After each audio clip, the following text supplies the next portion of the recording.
Hey guys, in this video we're going to be looking at the mob rotations for the Necropolis Desert. So just like with the Freedom City video, here is a picture of the full map of the Necropolis Desert, and it has outlined just everything that's in the zone regarding materia and mobs. This one you'll see actually has the cube stacks. However, you're going to notice on the bottom left, it says tier 3 cube stack. That is incorrect. That is not a tier 3 cube stack. That is a tier 2 cube stack. And if this is all you need, then go ahead and just pause the video here and use this map.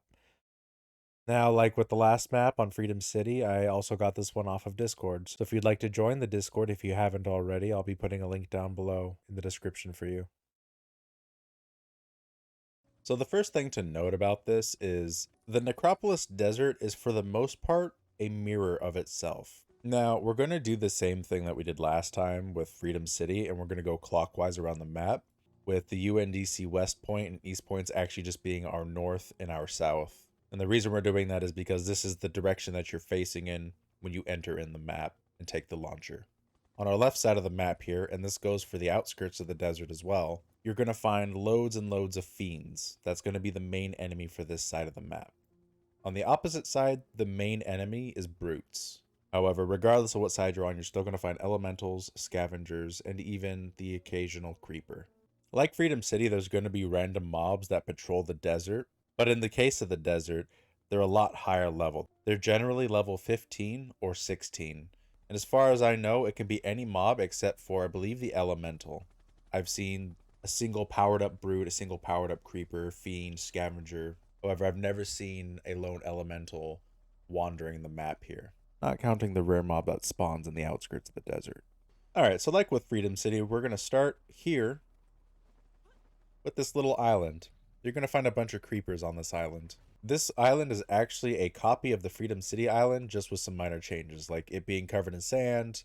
They took away the dock and the lighthouse. And of course, instead of having a communication antenna up here at the center of it, there's a Sphinx. After heading north across the bridges, you're going to find D-class materia and some fiends. A little ways past that, you have two level 16 elementals, as well as the tier 2 dark cube stack. Just outside from there, you're going to find a couple other groups of fiends, as well as the daily quest giver for the tier 2 dark cube stack. And just north of that, you're going to find the arcane stone trader. Heading more west from there, you're going to find a group of swarm in some ruins, as well as another level 15 elemental. Now for just a quick recap of where we've been so far, you have the Island of Creepers. We moved up to the Materia D-class point.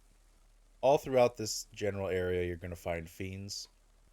Up here is the tier 2 dark cube stack with 2 elementals. The arcane stone merchant, along with some more fiends. To the point we're at currently, with a bunch of swarm and 1 elemental. Heading a little farther over is the Undc East camp with a gun shop, as well as a storage, and a grinder.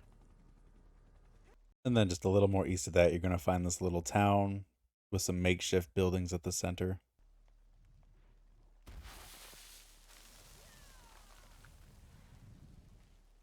And then again, we'll be back to more swarm along with an elemental. Now, as it stands, we're on the western half of the map from where we started. You're going to find loads of brutes around this area. Heading farther south, you have C-class materia with a group of brutes. And then going even farther south from there, you're going to run into the other tier 2 cube stack along with 2 elementals guarding it.